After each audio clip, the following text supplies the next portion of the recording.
आज देखें, कुछ लोग मजहबी होते हैं और कुछ लोग मसीही होते हैं।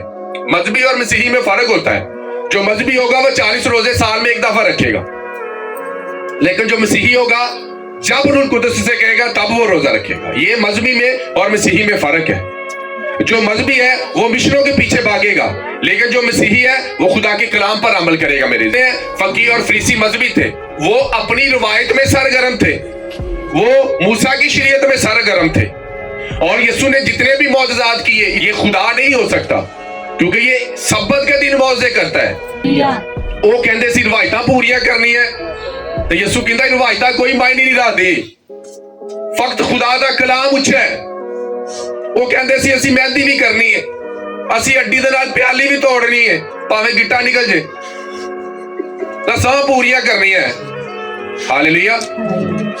फिर जो कब्रिस्तान तो वापस आता, कई बुढ़ियां पानी छोड़ दिया, जो मैं क्या क्यों छुटे हैं।